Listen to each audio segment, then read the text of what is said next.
Hello, welcome friends. Our daily series Importance of the Day. Today is 27 July 2022.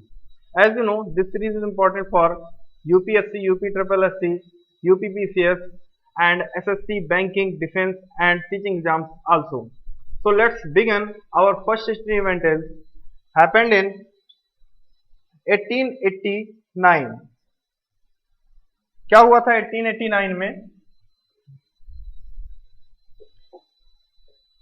1889 में a branch of the Indian national Congress, Indian national Congress की branch, कौन है branch?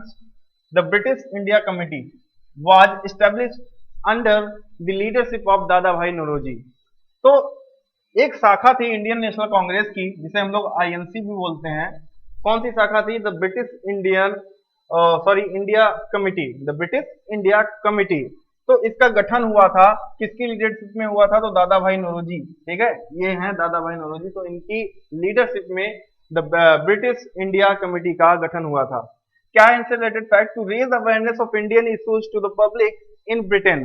क्या था कि जो भी इंडिया के इश्यूज थे, ठीक है, सोशल इश्यूज, पॉलिटिकल इश्यूज, ठीक है, या इकोनॉमिकल जो इश्यूज हैं, तो उन इश्यूज को कहां ले जाना था? ब्रिटेन में ले जाना था। तो इसके प्रति अवेयरनेस को जगाना इसका उद्देश्य था। To whom the government of India was responsible. ठीक है, जो उत्तरदायी सरकार होती थी इंडिया के लिए, तो उसी की बातों को वहां ब्रिटेन में ले जाना था। ठीक है, तो इसका उद्देश्य था। क्या है नेक्स्ट रिलेटेड फैक्ट से? तो followed the work of W C. Banerjee and Dadabhai Naoroji. और इसी कमेटी के तहत जो भी वर्क जो भी होने थे, ठीक है, जो इश्यूज पहुंचाने जाने थे, तो इन दो लोगों ने काम किया, डब्ल्यू.सी. बनर्जी ने और दादा भाई नौरोजी ने। Who raised India related issues, जिन्होंने इंडिया से रिलेटेड जितने भी इश्यूज थे उनको प्रमोट किया द ब्रिटिश पार्लियामेंट में through the support of radical MPs like Charles Bradlaugh. ठीक है, किसके माध्यम से किया? तो जो रेडिकल एमपीज थे, ठीक है, उनके सपोर्ट से। रेडिकल मतलब उग्र, ठीक, तो उग्र जो एमपी वगैरह थे, जैसे चार्ल्स ब्रैडलॉफ का यहाँ पे नाम दिया गया है, तो उनके माध्यम से ब्रिटिश पार्लियामेंट में जो इंडिया के सोशल इश्यूज थे, पॉलिटिकल इश्यूज थे, उनको ब्रिटेन तक उन्होंने पहुंचाया। अब next history event is happened in 1913। क्या हुआ था? इंडियन इंडिपेंडेंस एक्टिविस्ट कौन है? कल्पना दत्त। ठीक है, ये है कल्पना दत्त जी। तो इनका आज ही के दिन जन्म हुआ था। तो इन्होंने, इनसे रिलेटेड क्या फैक्ट है? तो पहली बात तो ये इंडियन इंडिपेंडेंस एक्टिविस्ट हैं, कार्यकर्ता हैं, स्वतंत्रता कार्यकर्ता हैं। नेक्स्ट चीज है सी ज्वाइंड छत्री संघ। ठीक है, छत्री संघ इसको बोलते हैं वुमेन स्टूडेंट्स एसोसिएशन। इन्होंने ज्वाइन किया था a semi revolutionary organisation in which Bina Das and Pritilata Waddedar were also active members.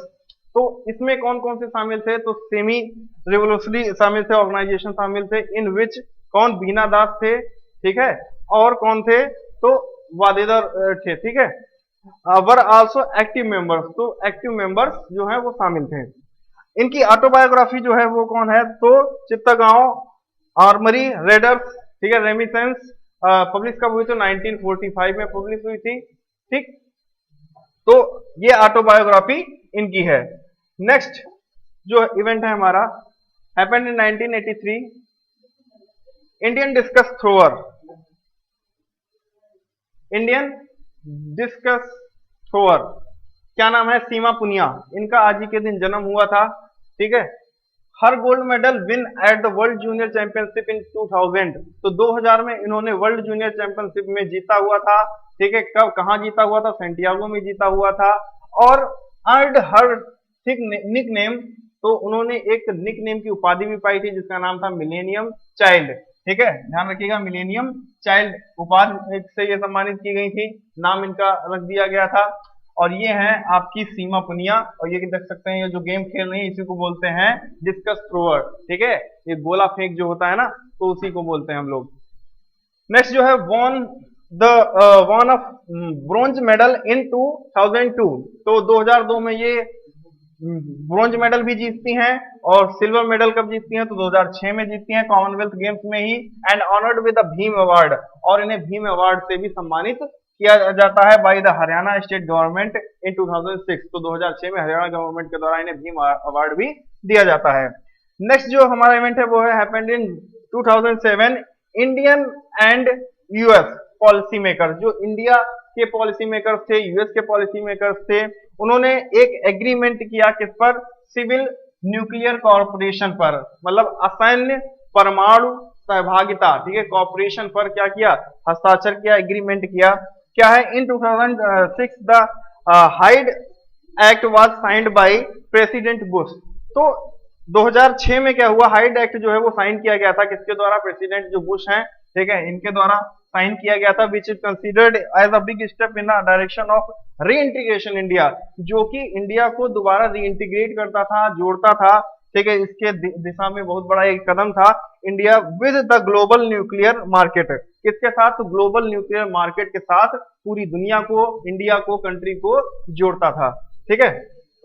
Our important question for government exam, first, when was the British India committee establish, जो ब्रिटिश इंडिया कमेटी थी वो कब establish हुई, कब उसकी नींव रखी गई।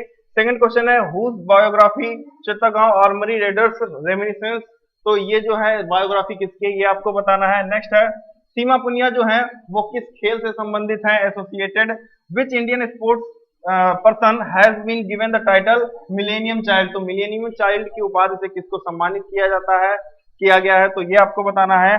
और 123 agreement was signed between India, और दूसरा कौन सी ऐसी कंट्री है जिसके साथ साइन किया गया था, तो ये आपको बताना है, ठीक है। तो जितने भी ये क्वेश्चंस हैं आपको आंसर आपको देने हैं कमेंट बॉक्स में, और अगर वीडियो को अच्छी लगी हो तो वीडियो को लाइक कीजिएगा, दोस्तों के साथ शेयर कीजिएगा। मिलते हैं हम लोग नेक्स्ट लेक्चर में नए वीडियो के साथ, तब तक के लिए बने रहिए हमारे चैनल पर। जय हिंद, जय भारत।